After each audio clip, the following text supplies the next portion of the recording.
Teams C teams లెక్క I teams teams I teams. Telangana గ్రామీణ ప్రాంత ప్రజలకు అదేవిధంగా ప్రతి పౌరుడు ఉపయోగించుకునేటువంటి ఆర్టీసీ సంస్థలో కొన్ని రిఫార్మ్స్ తీసుకొచ్చే భాగంగా పెరుగుతున్నటువంటి సాంకేతికతను ఆధారంగా చేసుకొని ఐటీ మిషన్స్ అంటే క్రెడిట్ కార్డు కానీ లేదా ఇతరత్ర ఏదైతే డిజిటల్ పేమెంట్స్ ద్వారా ట్రాన్సాక్షన్ చేసేటువంటి అంశం ఉందో దాన్ని బస్సులో ప్రయాణించే వాళ్ళు ఉపయోగించుకునేటువంటి విధంగా కొత్త యాప్ తోటి కొత్త మిషనరీ తోటి ఈ యొక్క కార్యక్రమం తీసుకోవడం జరిగింది. ఇప్పటికే హైదరాబాద్ లాంటి నగరంలో 3 నెలల కింద ప్రారంభమైన పథకం ద్వారా డిజిటల్ పేమెంట్స్ దాదాపు 16-20% దాకా పెరుగుతూ ఉంది.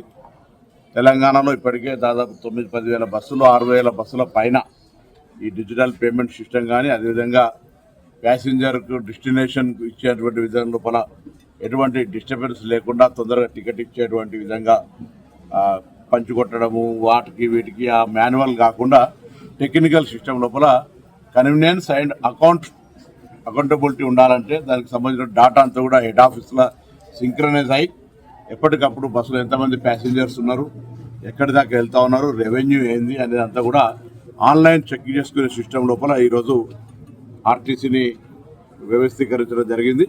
దీనివల్ల సాంకేతికంగా కొంత ఎటువంటి ఇబ్బంది లేకుండా ముందుకు పోవడానికి ప్రయాణికుల సౌకర్యం కొరకు ఉపయోగపడడంతో పాటుగా సంస్థ ఎఫిషియన్సీని పెంచుకోవడానికి ఉపయోగపడుతుంది. అది ఈరోజు ముషీరాబాద్ డిపోలో పరిశీలించడం జరిగింది. దీన్ని మొత్తం రాష్ట్రం మొత్తంగా ఎక్స్పాన్షన్ చేయడంతో పాటుగా హైదరాబాద్ లాంటి ప్రభుత్వం తీసుకుంటున్న చర్యల్లో భాగంగా ఢిల్లీలో ఉన్నటువంటి ఏదైతే వాతావరణ కాలుష్యం ఉందో దాన్ని నివారించడానికి ఇక్కడ ఇప్పటికే రాష్ట్ర ట్రాన్స్పోర్ట్ డిపార్ట్మెంట్ నుంచి ఈవీ పాలసీ తెచ్చినాం.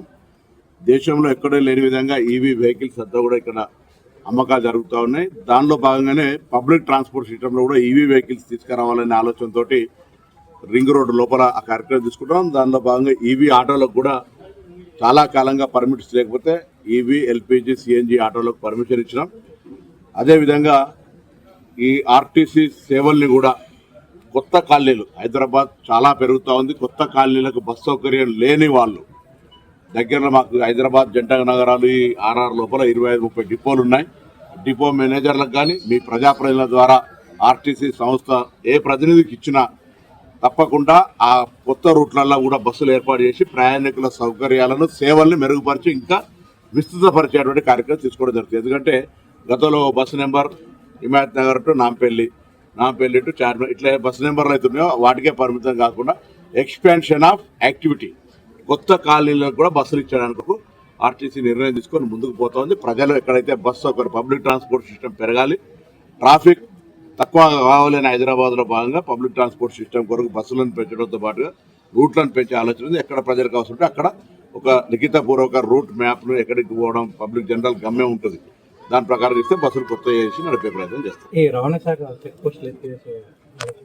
ఆల్రెడీ ప్రతిపాదన ఉంది. ఇంతకుముందే కేంద్రంలో ఈ నిర్ణయం జరిగింది. దానికి సంబంధించి ప్రాసెస్లో ఉన్న వాహన సారథి ఈ దేశంలో 29 రాష్ట్రాల్లో 28 రాష్ట్రాలు వాహన సారథి లోపల ఇంక్లూడ్ అయినాయి.